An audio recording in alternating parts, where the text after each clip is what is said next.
you to Dr. Amy Weiss and St. Elizabeth University Center for Holocaust and Genocide Education for being such a great partner and great friend to the New Jersey Jewish Film Festival over the years. Today's program is almost 11 months in the making. We originally scheduled the screening of From Cairo to the Cloud to run in our film festival last spring. But you know what they say about the best laid plans. JCC, since we have you all here, JCC Metro West has been running virtual programs, lectures, discussions, and concerts since our shutdown in March. And we'd really love to have all of you join us. So please check out our calendar at jccmetrowest.org. And we are about to launch ticket sales next week for the 21st Annual New Jersey Jewish Film Festival, which will take place virtually from February 28th through March 21st. So please check your email or go to our website, jccmetrowest.org/NJJFF for the film listings and all the details. And again, we're so happy to have you here, and I'm going to turn it over to Amy Weiss to introduce today's programs and our incredible speakers. Thank you. Thank you, Sarah. It's so great to see everyone here. For those of you who are able to watch the documentary From Cairo to the Cloud, I'm looking forward to the discussion. And even if you weren't able to view it yet, it's still available for viewing until 11 p.m. tonight Eastern time. So there, you'll still be able to get a chance to see what we're discussing. But I encourage you to use the chat. There's a good number of us online, so the chat will be the best way for you to ask questions, offer comments about the film, and then we have two wonderful speakers here who can address those. So we have Michelle Pamar, the filmmaker of From Cairo to the Cloud, and we also have Gary Rensburg, a professor at Rutgers University. So we'll hear from Gary Rensburg first to give some context and background about this film. I wanted to give a little bio and background about Professor Rensburg. Gary A. Rensburg serves as the Blanche and Irving Laurie Professor of Jewish History and holds the rank of Distinguished Professor in the Department of Jewish Studies at Rutgers University. His teaching and research focus on all things ancient Israel, primarily language and literature, though also history and archaeology. His secondary interests include ancient Egypt, the Dead Sea Scrolls, the Hebrew manuscript tradition, and Jewish life in the Middle Ages. Professor Rensburg is the author of 7 books and about 190 articles. His most recent book is How the Bible is Written, with particular attention to the use of language to create literature. In addition, he has produced 2 programs for the Great Courses program, one on the Book of Genesis and one on the Dead Sea Scrolls. Professor Rensburg has visited all the major archaeological sites of Israel, Egypt, and Jordan, plus he has excavated at Tel Dor and Caesarea. He also has done extensive research on Cairo Geniza manuscripts at leading libraries, including the Bodleian Library in Oxford, the Cambridge University Library, the Freer Library of the Smithsonian, and the Library of the Jewish Theological Seminary. During his career, Professor Rensburg has served as visiting professor or visiting research scholar at the University of Oxford, the University of Cambridge, the University of Sydney, Hebrew University, UCLA, and the University of Pennsylvania. We're so pleased that Gary is here, so I will now turn it over to him, and we'll launch into our Q&A after. So Gary, please. Well, thank you. Thank you very much, Amy, for that lovely introduction. And I just have to say, because nobody really introduced Amy other than Sarah's quick introduction, that Amy's one of our proud graduates of Rutgers University, class of 2004. Do I have that correct? So it's thrilled. It's 2005. Okay, so it's a thrill to watch Amy and to be part of her career blossom and flourish, and to be part of the program with her and Sarah and our filmmaker, Michelle Pamar. And I'll begin with kudos to Michelle, because if you've watched the film, you know just how wonderful it was filmed and produced and executed, and the creativity, and really bringing to the public at large what otherwise would be esoteric scholarship in a, from a small dusty attic in a synagogue in medieval Cairo. Typically, the materials that come out of these that are in the Cairo Geniza, now scattered throughout the world's libraries, is the purview of a select few scholars. And it was just so wonderful for Michelle to bring it to the public at large. So kudos, Michelle, thank you for doing that. So there is a handout, as it were. When you registered, you got a follow-up email, and I think Amy has put it into the chat. I actually created a quick one-page double-sided, two-page, one-sheet double-sided introduction to the Cairo Geniza for those of you who want some general introduction. The link will take you to my Rutgers University website, and that's where you'll find the information, which just will guide you. So let me just say a few things that came to mind while I was viewing the film. First of all, I want to talk, well, I'll just generically say, okay, so we are talking about 300,000 documents. It really is the largest manuscript discovery, I think, in the history of the world. As Jakob Schweka says in the film, by the way, he passed away in the last year. As he says in the film, there is nothing like this, full stop, in any other culture, anywhere in the world. Because of the Cairo Geniza, we actually know more about medieval Cairo, not just the Jewish world of medieval Cairo, but the Muslim world and the other minority religious community there, the Christian community. We know more about medieval Cairo than, say, by comparison, medieval Paris. That is itself just a staggering thought to think about what has been preserved there. To reiterate, the vast majority of those 300,000 documents are everything you would expect to find in a storeroom in a synagogue. Copies of the Bible, copies of Jewish classical texts like the Talmud, the prayer book, the Passover Haggadah. All of those things are there, and that's usually what happens in Jewish tradition. You put this material into a store facility, sometimes usually buried in the ground. In this case, of course, as you learn in the film, not buried in the ground, but kept in that storeroom for centuries, actually almost a millennium. So I just want to reiterate and just give you a sense of how important this is. By the way, every one of those documents that I just referred to, and this also needs to be stressed because we live in a modern world, every copy of my book, every copy of your book, every copy of whatever we're reading is the same because we all buy the same printed book. And now if we're reading digitally, it's all the same e-edition. So just keep in mind that before the age of printing, middle of the 15th century, every copy of every text was unique. The way I, as a scribe, where I ascribe 800 years ago, would write a book of the Bible or a tractate of the Talmud or the prayer book would be different from your way of writing it. Every single manuscript looks different and almost always has different wording. Not so much the Bible per se, because the text was fixed, but every other text, including the prayer book, including the Passover Haggadah. For those of you who know and our oldest copies of the Passover Haggadah come from the Cairo Geniza. For those of you who know the Jewish tradition of the 4 questions on the Passover evening, the oldest copies of the Haggadah, one of them has 2 questions and one of them has 3 questions. Okay, just to give you a sense as to how flexible and non-fixed the tradition was until the age of printing, when printers had to decide, this is the text I'm going to use, and they printed 300 copies. And at a distance of almost 600 years, we're the heirs to those decisions of the printers back in the 15th and early 16th centuries. I want to focus on the genius of Solomon Schechter for a moment. Michelle beautifully tells the story of how Mrs. Lewis and Mrs. Gibson, these remarkable twin sisters, Scottish Presbyterians, who between them knew about a dozen languages. They could speak modern Greek. They knew Syriac, which is the Christian dialect of Aramaic. They knew Hebrew. They knew Latin. Really remarkable Victorian women of that era.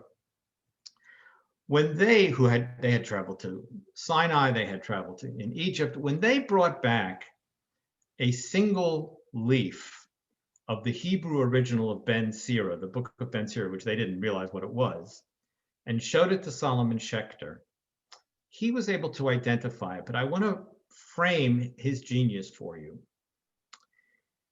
Imagine that 2,000 years from now, the English original of, let's say, Wordsworth's poetry, The Prelude, or Walt Whitman's poetry, Leaves of Grass, was lost. But it was still transmitted in French translation, and the only way you knew it was in French translation.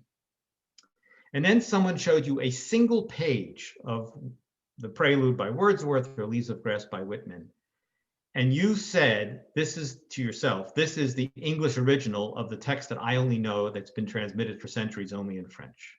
I hope everybody understands that. That was Schechter's genius. As is revealed in the film, I think it was Ben Uthwaite from Cambridge who said it, there's probably nobody else in the world who given a Hebrew original of the book of Ben Sira, which he had known only in Greek translation, because the Hebrew original had been lost, would know that he was holding the Hebrew original. And that, of course, was the catalyst for him to travel to Cambridge, to Cairo. By the time he got there, about a third of the Geniza had been emptied out, and that material winds up in collections all over the world. The largest collections in Oxford, at the Jewish Theological Seminary in New York, at the University of Pennsylvania, St. Petersburg, Russia, Manchester, England. And the remaining 2/3, about 200,000 documents, because of Schechter's journey to Cairo, wind up in the Cambridge University Library, which is the mecca for all Cairo Geniza researchers. It's a place where I go about every other summer to read Geniza documents there. So I just wanted to situate the genius of Schechter, knowing that material so well that he understood what he was looking at when was placed in front of him a copy of a single page of the book of Ben Sira. On the handout, we'll call it, that I provided for you, I myself have developed two websites, which you can see on the second page, devoted to Cairo Geniza documents. This is what happens in Cairo Geniza research. And this comes out on the film a little bit, but let me again stress it for you. In the end, there were 6 different manuscripts of the book of Ben Sira that came to light after all this material was read, studied, cataloged, and so on. In some cases, it's just a single page or something like that. But what we call manuscript A, part of it's in Cambridge, part of it's in New York. Manuscript B, part of it's in Oxford, part of it's in Cambridge, and part of it's in London. Manuscript C, part of it's in Cambridge, part of it's in Paris, and believe it or not, part of it is in a private collection, privately owned in Los Angeles. Does everybody understand what I'm saying here, right? What would you have to do to go look at all of that material if you wanted to study the book of Ben Sira? You'd be traveling around the world from library to library, which of course is what we used to do before the digital age. We now have digital images of all of this material. I'm talking about the same manuscript that randomly wound up in different collections because somebody got to Cairo before Schechter and took it off to Paris, and somebody got there and it wound up in New York, and then some of it, of course, is in Cambridge. Today, because of the internet, we have all these digital images at geniza.org. I provided the link for that as well. But in the particular case of Ben Sira, I actually created a website co-developed with a Rutgers student, bensira.org, where you can actually now turn the page, as it were. I've digitally reunited all of these leaves that have been separated and wound up in different libraries. My most favorite part of the Cairo Geniza is the following, which I will mention because it's my second website and you have the link to it.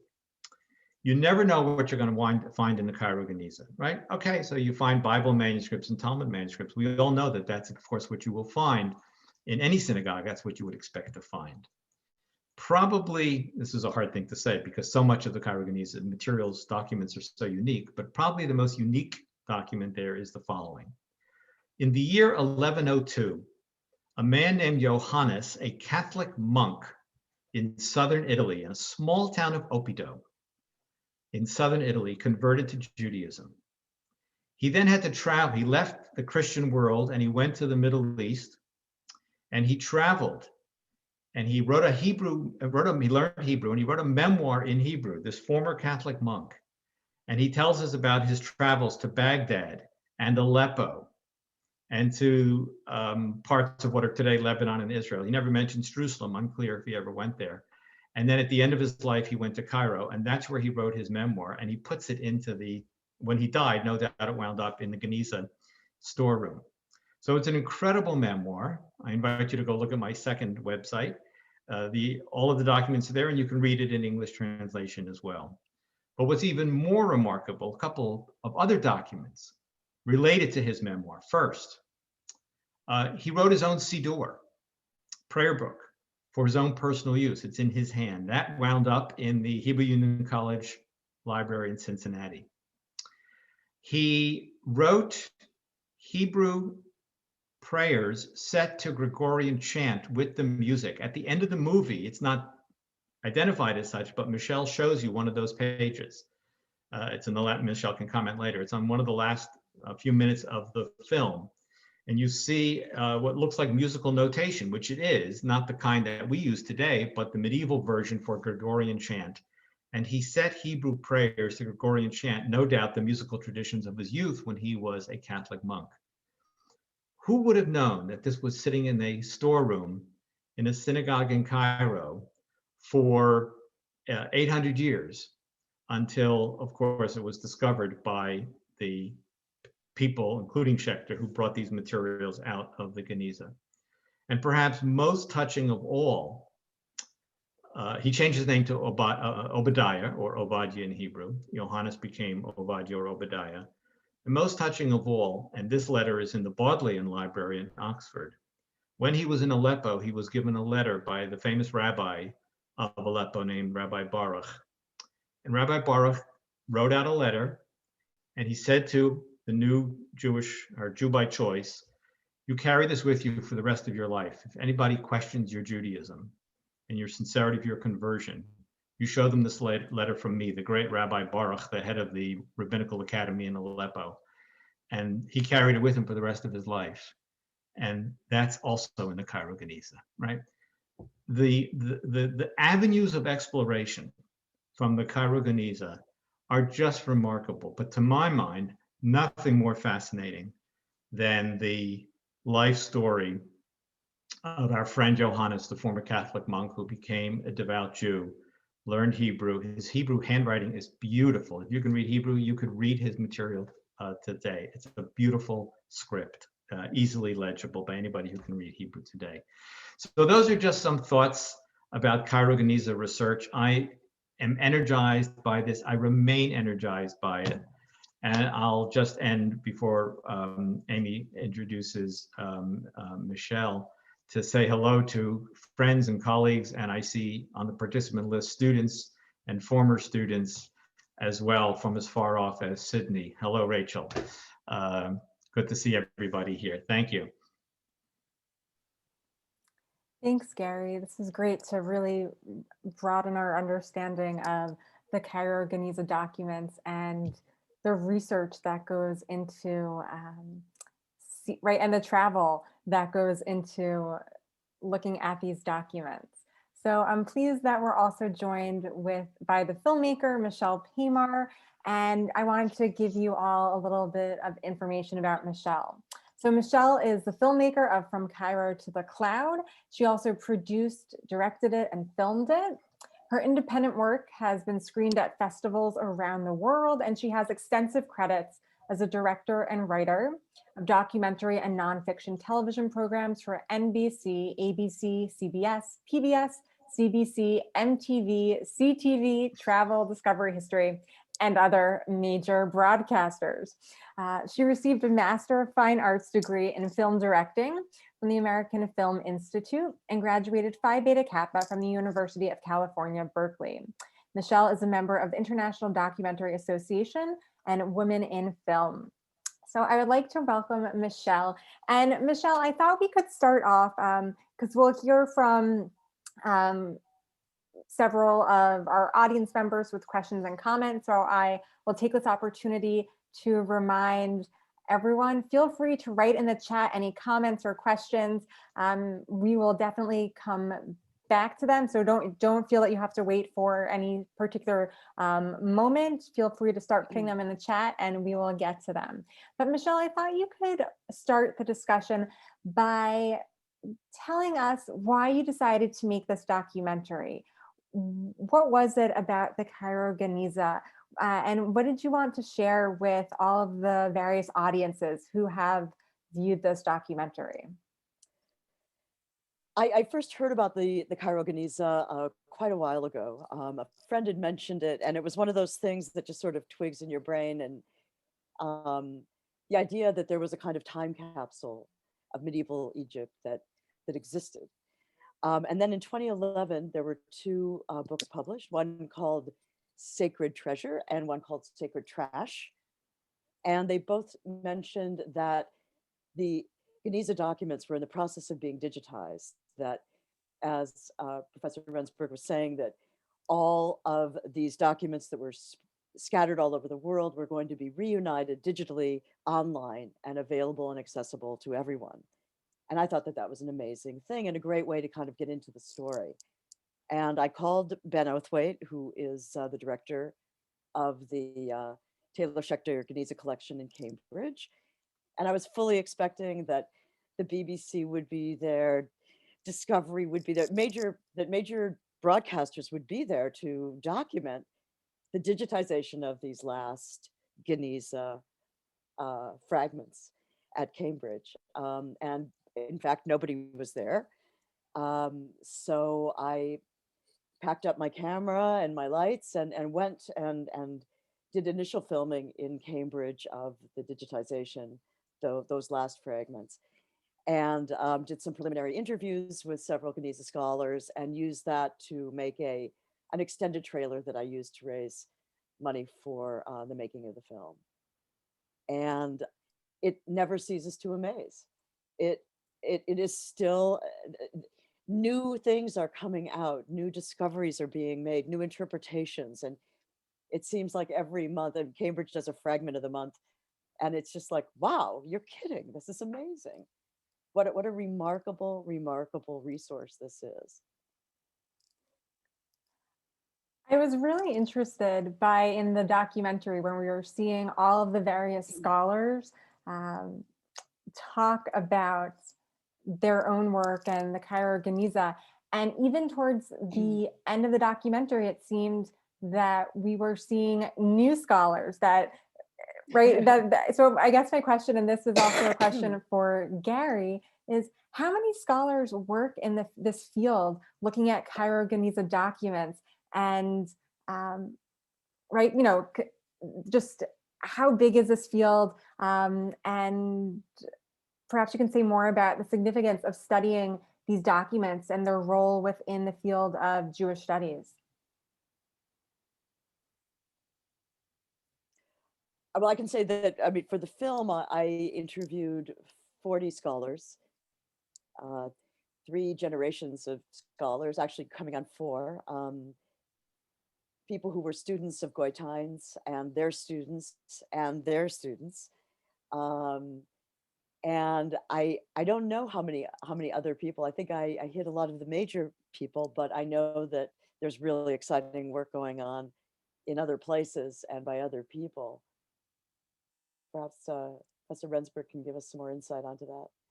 First of all, one of the things Michelle did was capture the international aspect of this, right? If you just listen to the accents and the voices, even if they weren't always identified, but you heard, obviously British because of the centrality of Cambridge and secondly Oxford, and American because of the centrality of the JTS Library in New York.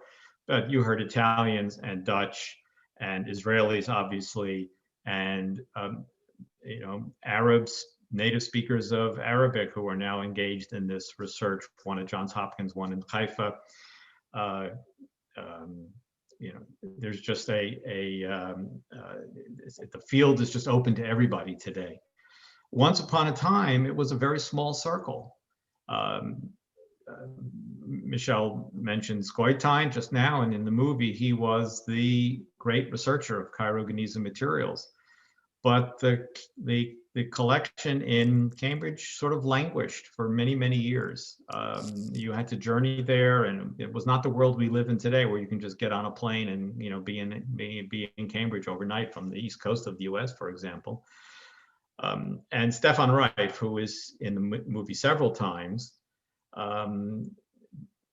took over the directorship of the Taylor Schechter research unit in Cambridge, and Ben Uthwaite is his successor. The two of them appear multiple times in the film and speak eloquently. They are single-handedly responsible for opening it up and getting everything moving. And then Albert Friedberg in Toronto, a Canadian, just like Michelle, had the vision and the philanthropy to have the entire project digitalized. So today, you can actually sit anywhere in the world and do this work. And that has really opened it up, okay? The center remains Cambridge. I apologize to make it personal, but I refer to my former students. Hi, Vince. Vince is one of our Rutgers grads who's now in Cambridge doing his PhD, working on Geniza documents, right? This is what happens today. The world has become smaller, and the digital world has united us even more so to allow us to do this kind of work. Having the digital images is the great boon to all of our research, but I now want to mention just one other thing.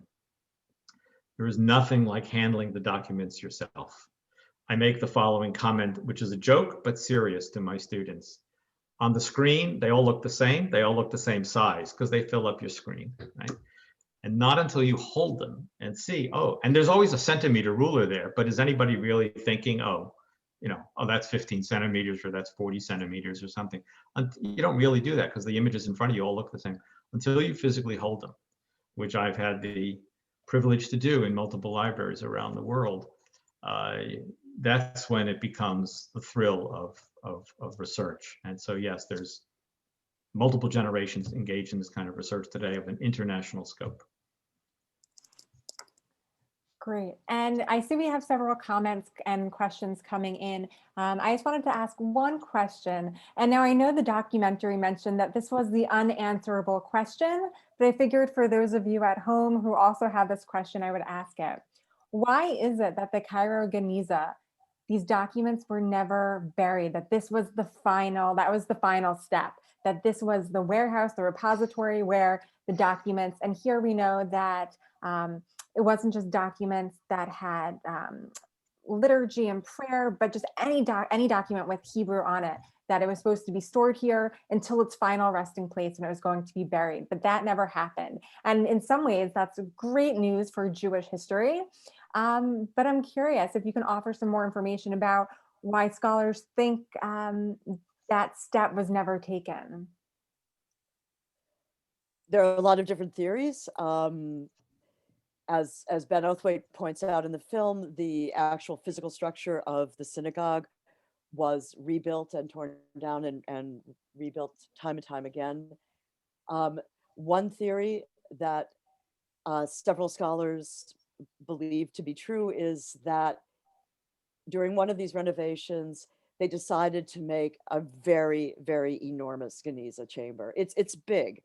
It is, I would guess, maybe 18 feet tall. It's on the second level of the women's gallery, and it goes all the way down and it goes up as well. And one theory is that taking these documents at various periods in the history of the Jewish community there, actually taking an unnecessary trip to the burial place could be dangerous. So they made a Geniza that was so large that they never actually had to empty it. And it still wasn't full when Schechter was in there. Professor Resberg, what else have you, what are the other theories? I've never heard the one about it was dangerous to go to the cemetery. That's interesting. I have no other answer to that first part of Amy's question and everybody else's question. Why didn't they bury the material in the cemetery? By the way, some documents were. We now know that some documents actually were buried in the cemetery in Cairo. But this remains a question for which we really don't have a good answer. I mean, I've thought about the fact maybe it had something to do with the absolutely dry climate of Egypt, right? The soil is not easy to dig into. It's not like the climates that we live in. But I don't know that that would, prove or disprove anything. As to the second question, right? Again, we know why Bible and prayer book and all that winds up in a Geniza, but why does a child's scribble and the alphabet practice and somebody's trade relations and a document and so on? So the quip that we like to use is Uncle Saul died and his family went and cleared out all his papers, and they didn't want to take the time to go through it and say this is important and this is not important and this is sacred and this is not. They just took the whole batch and they took it to the synagogue and put it in the room. That's the story that Ben Uthwaite and I tell, at least. Again, we don't know. We don't know, but we are the beneficiaries of it. That one actually happens to make some sense, right? That would be behind why you would, find ephemeral material there that wouldn't have any intrinsic value and certainly is not sacred at all. Old checks, right? Michelle shows the money orders, the checks. Ben is showing her that material there. Do you keep, how long, well, nobody has canceled checks anymore, but how long do you keep your canceled checks, right? There is one theory, by the way, that they held some special character to the Hebrew script. So anything written in the Hebrew script, including the Judeo-Arabic material, Arabic language written in Hebrew script, no matter what it was, may have had some, pick a word, luminescence or something that allowed that they said this should be protected. The problem with that is we also have Arabic material in Arabic script in the Geniza, right? So that doesn't fully answer the question. So. One other theory that I have heard is that given that this was just kind of a God-soaked culture, it was basically impossible to write a check or a simple business letter without invoking the name of God.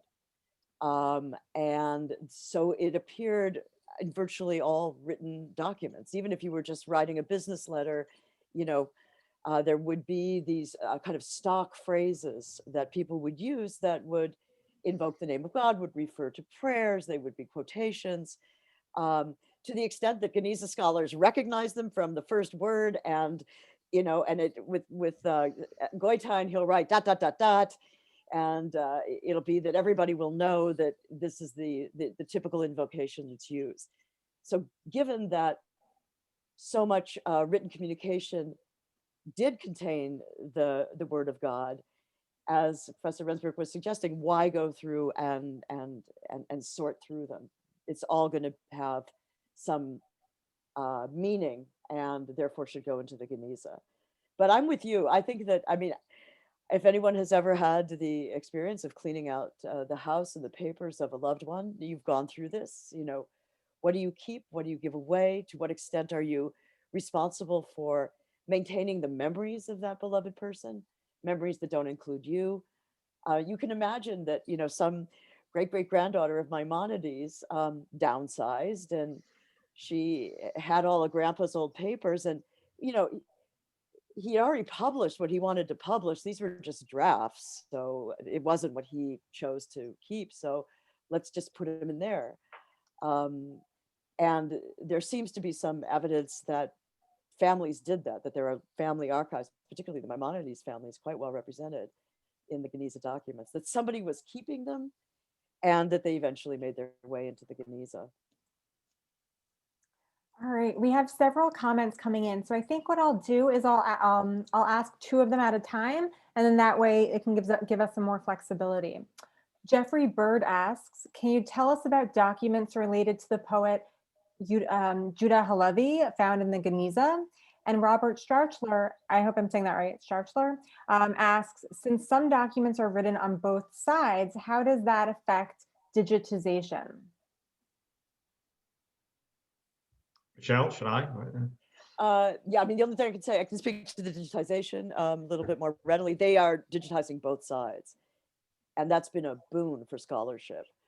As was highlighted in the film, Marina Rustow was able to uncover all kinds of Arabic decrees and documents that had been lost that turned up in the Geniza because it was sold in the market as used paper, and a Jewish person bought it, and in some instance, in the film, happened to write Sheitot on the other side. So recto verso is really, really important for the digitization.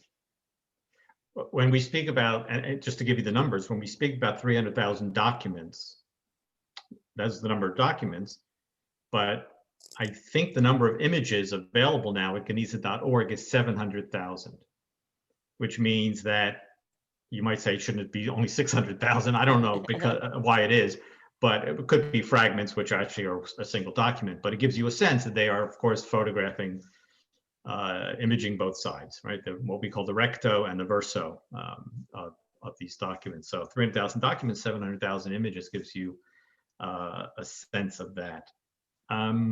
What was the other question there, Amy? Judah Halevi. Oh, right. So there's that nice scene in the, so I think we have one single Judah Halevi autographed copy. In other words, something he actually wrote in his own hand, and Michelle has David Kramer, the librarian of the Jewish Theological Seminary, talking about it. And I'm not a specialist in the medieval Hebrew poetry. It's not one of his poems. Judah Halevi, it's a letter that he wrote to somebody in Cairo, I recall, apparently. And he actually mentions something like, I'm writing a book called Hakuzari, which of course becomes his classic piece of Jewish philosophy, right? So we happen to have that. And one of the nice things, it's in Judeo-Arabic. We have other of his poetry there, I think, but I think that's the only piece, unless I'm mistaken, of his own hand.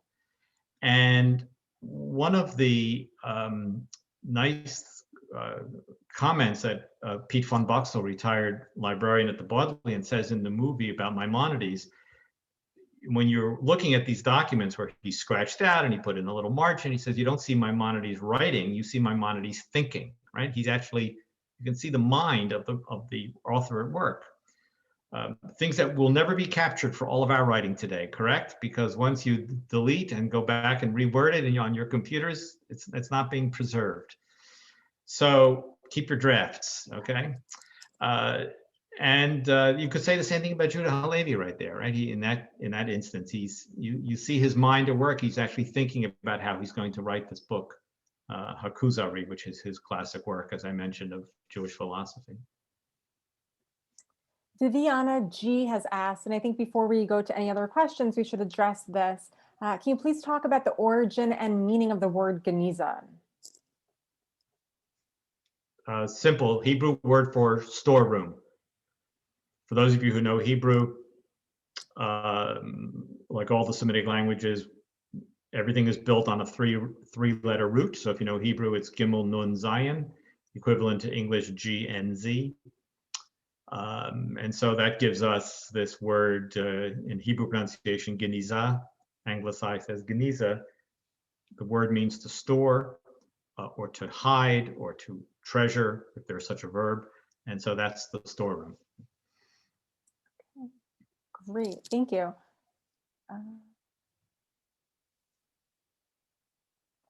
Bonnie Gottlieb Isaacson asks, have all the documents been read and studied? And also, how many years after Solomon Schechter before they really understood what was there? I'll just do an intro. I mean, Schechter was interested in the Ben Sira. He was interested in the biblical works. This was his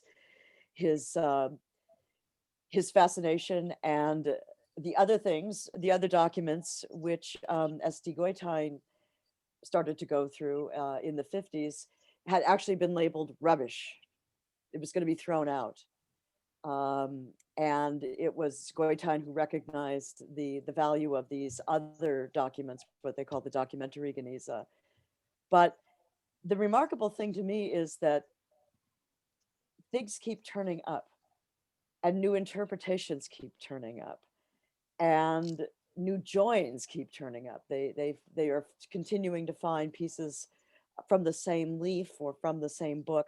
So you kind of get the sense of an endlessness. I have no idea if there's any single human being who's actually looked at everything and has the skill to be able to read it in the various languages if it hasn't been translated into Hebrew or English. So yeah, everything that Michelle says is of course correct, and let me just build off of that in the following way. So we now have more or less a complete catalog, but that doesn't mean everything's been read. By the way, the one place where there is several thousand Cairo Geniza documents, which is lagging behind on the technology front, is St. Petersburg, Russia. So you have to remember the documents that wound up in St. Petersburg / Leningrad were off limits to scholars for, decades, right? Half a century plus. And even when the Soviet Union fell and things opened up, there's still a lag in getting to the material in St. Petersburg. To this day, if you go to geniza.org, I think it'll be mainly old black and white images. They have not given us new color images yet, but it's happening to the best of my knowledge. But having a catalog of everything is not the same as reading everything, right? I'm just going to give you one example of a project that I did. When I look back on it, I can't believe I actually did this. No surprise, we have thousands or tens of thousands of Bible manuscripts. That would be, of course, a very, very large quantity of the material there. I think Ben Uthwaite did the catalog for Cambridge, but if you add it all up, I think it's about 30,000 documents. I had the idea, crazy now that I look back on it, as a pilot project, to read every Cairo Geniza document of a single biblical book. I chose the book of Samuel, okay? And there are 650, about 2/3 of them in Cambridge, and then 200 or so scattered in Strasbourg and Paris and New York and Oxford and St. Petersburg and I forget where, Chicago, right? And I actually read every one of them. In the Cambridge, Oxford, and New York ones, I read in situ in those libraries. The other ones I read from the images at geniza.org. And all I was doing was looking for variants from one manuscript to the other. Because even though the biblical text was fixed, very, very, very minor, tiny variants appear. And I actually did that over the course of a year or two with a research assistant at Rutgers. So now it's somebody else's turn to go do the book of Joshua, or the book of Judges, or the book of Kings. So cataloging is one thing to answer the question. Reading everything is something else. Gina Goldman asks a question about the other documents in the Geniza, like letters and checks. I think Michelle and Gary, you both touched on that. So if you wanted to add something, you can, or not. Also, Jean Samet asks, why did the restorers handle the fragments without gloves? I can answer that one. I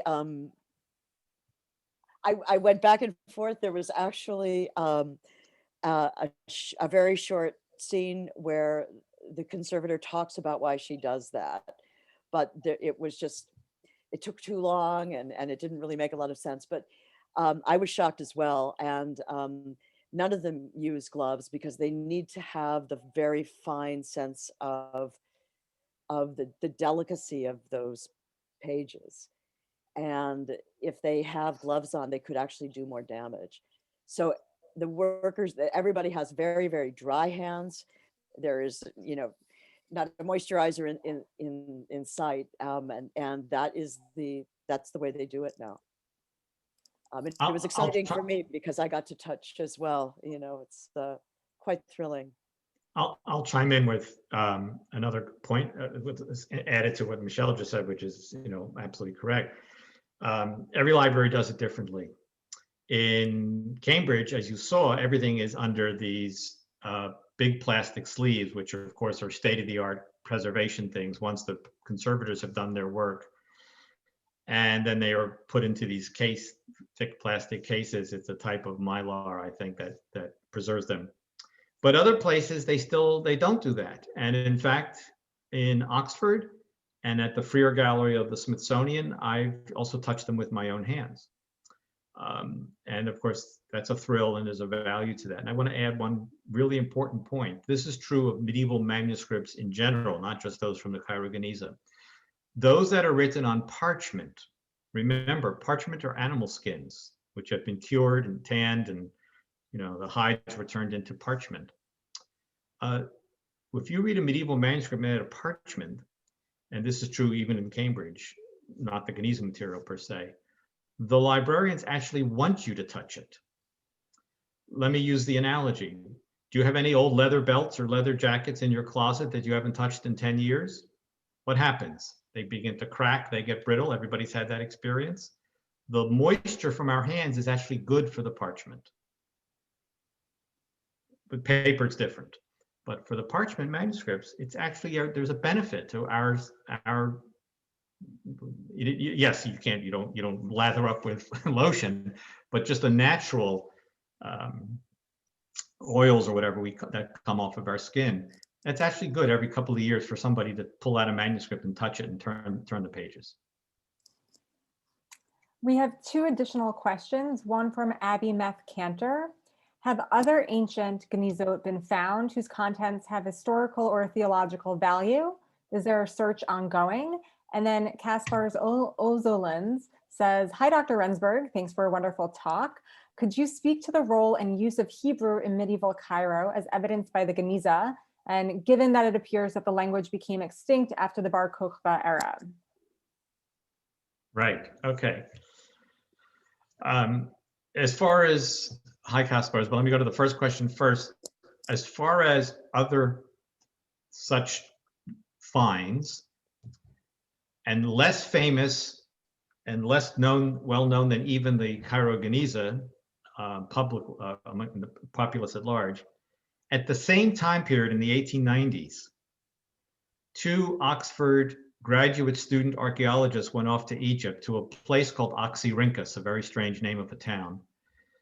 And it flourished in the last few centuries BCE and the first 5 or 6 centuries CE. So from that 700 or 800 year period, they found 500,000, 500,000 fragments of almost all of it Greek papyrus, because Egypt is in a rubbish heap, in the town rubbish heap, because Egypt is so arid that nothing happens to these documents, even if they've just been sitting in the ground for so long, covered up with the next layer of dust and dirt and sand and so on. And you may say, well, isn't that larger than the Cairo Geniza then, if it's 500,000, not 300,000? Well, in raw numbers, yes, but we're talking about really small fragments of material. But they are still, and most of that is in Oxford, and they are still going through the Oxyrhynchus collection. It's, of course, almost none of it, the vast majority relates not to Jewish history, but there are Jewish documents there as well, in Greek, copies of the Bible in Greek written by Jews, and in fact, at least one Hebrew text emerged from that 500,000 collection. So these things, and it's happening at the same time in the 1890s, right? These things do occur, okay? As far as Kaspar's question about the Hebrew language, so yes, the Hebrew language died out as a spoken language sometime in the 2nd or 3rd century CE, but Jews continued to write it in their compositions. Let's just use Maimonides, for example. When Maimonides wrote philosophy, or he wrote medicine, he wrote it in Arabic, the language he spoke, the language that everybody spoke. It was the language of the government, of commerce, of trade, of scholarship, of everything. But when he wrote his halachic works on Jewish law, one of them he actually wrote in Arabic as well, but his main work, his Code of Jewish Law, he wrote in Hebrew. And other people could still write Hebrew. Hebrew prayers were still being composed. We talked about Judah Halevi, although he wrote his letter to his friend in Arabic, his poetry is in Hebrew. So Hebrew was still being used, but as a written language for creative compositions, legal texts, and so on. I would just add to that Ben Elthwaite is interested in exploring the extent to which Hebrew might have existed also as a spoken language, because one persistent question is, how did all of these merchants communicate with each other. And he was suggesting to me, and I'm not quite sure the extent of the evidence, that for him, Hebrew never really died out, yet continued to be used not just in sacred contexts, but in the marketplace, and that it is possible that it was also spoken, because how else was a Jew from Cairo going to communicate with a Jew from Provence? So that's an intriguing question. I don't know where he's at with that. And the other thing about discoveries is, when I was making the film, there was a discovery made on the Silk Road in Afghanistan.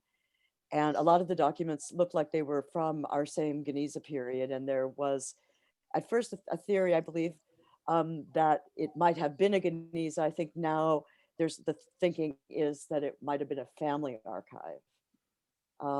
But these things do turn up. I mean, it's not impossible to imagine that we might find another one. And just recently, some documents were found in one of the other synagogues in Cairo. I don't remember which one, but there was a scholar from Beersheba University who had been told just by a member of the community, oh, we've got some old stuff. It's next to the Ark, and it's on the shelves to the left. And he took a look at it, and it was just this amazing, amazing little cache of some very, very old documents. And those are going to stay in Egypt, as far as I know. That's the plan. There are about 1,000 of them. This is actually a fascinating. Thank you, Michelle, for reminding us of this. This is a fascinating story. Some of you may know the name of Richard Gottheil, who was a professor at Columbia back in the 1890s and 1900s. If you don't know his name, you may know his father, Gustav Gottheil, who was the rabbi of Temple Emmanuel, the great Reformed congregation in New York City.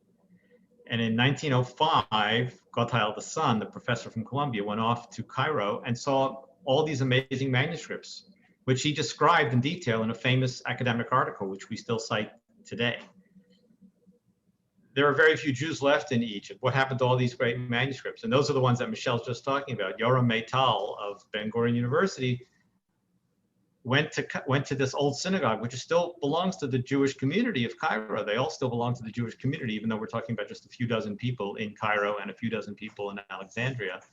And they're still there on the shelf, exactly where as Gottheil described them, right? And there's now, the funds are being raised for the digitalization of these medieval manuscripts. It's unbelievable. These things just exist everywhere. The Afghan material, by the way, is now in the National Library of Israel. You may wonder, how does anything from Afghanistan actually get to Israel?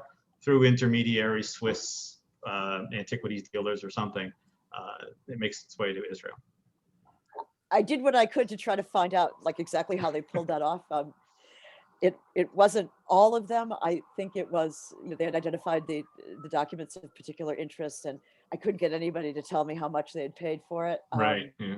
Because they were afraid it would skew the market. But Right. I did do my best. I'm sorry. That's all I know. And this tiny little fragment for Ben Sira is in Temple Israel of Hollywood in Los Angeles, I believe. And I went there to film it, and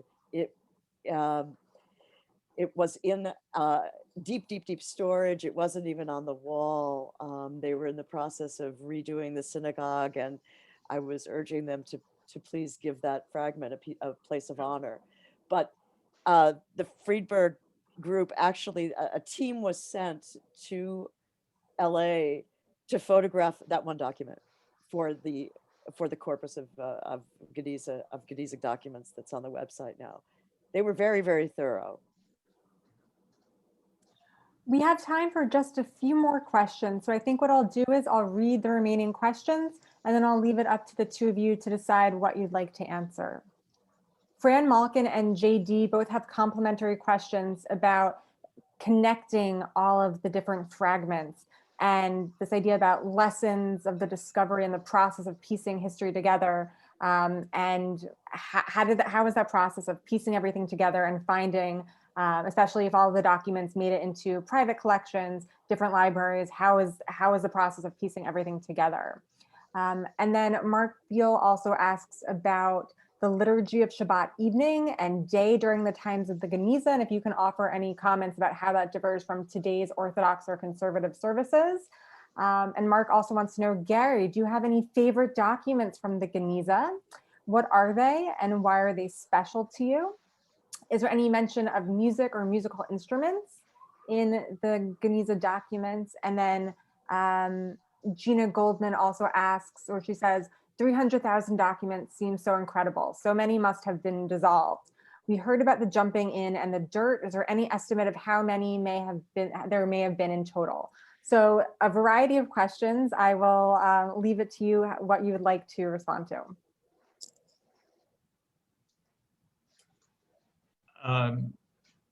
Musical instruments. Michelle, did you uncover any of that when you were making the film? It was one of the, the wonderful story of Obadiah, the convert, and the discovery of this piece of music. That was another of the many things that I regretted having to not having time to include, but one of the most extraordinary documents in the Geniza.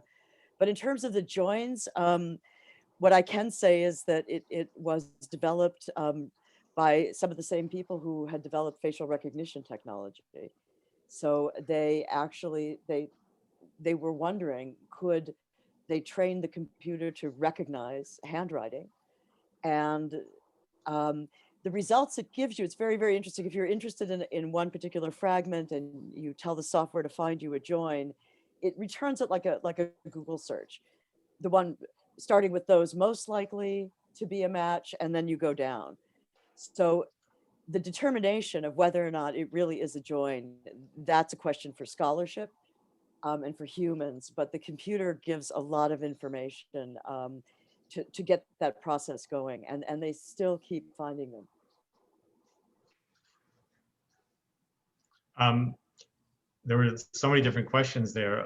As far as favorite documents, I go back to what I said earlier. The memoir and the related documents to Obadiah the convert are by far my favorite set of documents from the Cairo Geniza. It might be heresy to Maimonides scholars to say, what, that's more important than Maimonides' own handwriting, but remember, it was all new to us, right? We never would have known that such an individual ever existed.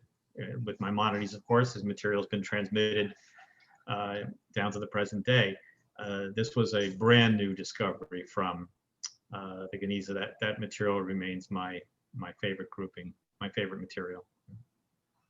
One of my favorite documents that didn't make it into the film was a letter from a mother to her son. I think that she was in Aleppo and the son was in Cairo, and it could have been written by our mothers yesterday, because it was like, oi, I hear from your brother all the time, but from you I never hear. And if I died tomorrow, they'd have to bury me in rags. But don't worry about me. Don't worry about me. I have what I need. But your brother, him I hear from all the time. I mean, it's just mind blowing how that resonates through the ages. It's like, wow, that I know that mother. Well, I think we're out of time. So Michelle Pamar, Gary Rensburg, I wanted to thank you so much for this conversation about the Cairo Geniza and the documentary From Cairo to the Cloud. And thank you everyone for participating, asking questions. And there was a comment that, that I don't think I mentioned, but someone said, thank goodness there wasn't a shredder back then. And I think that is, a really great comment, really apt of what we've been talking about, the idea of why do we have all of this information? And the idea is because it wasn't thrown away, right? And so we have to think too, now that everything is, right, we have emails and this question, Gary, this idea that you mentioned about who has a canceled check, who writes checks. And so it's, interesting to think about decades, centuries later, what people will know about our time or what they won't know. So again, Gary and Michelle, thank you so much. And I wanted to turn it over to Sarah to see if she had any concluding thoughts or wanted to say anything on behalf of the New Jersey Jewish Film Festival. I just really wanted to thank everyone. This was really a wonderful conversation. I think as all the comments came in, everyone really got so much out of the film, and it was really just so enhanced today with the more information and everyone's questions and all. So thank you. And thank you, Amy. You did such a beautiful job. All right. Thank you, everyone. I'm so happy you could participate.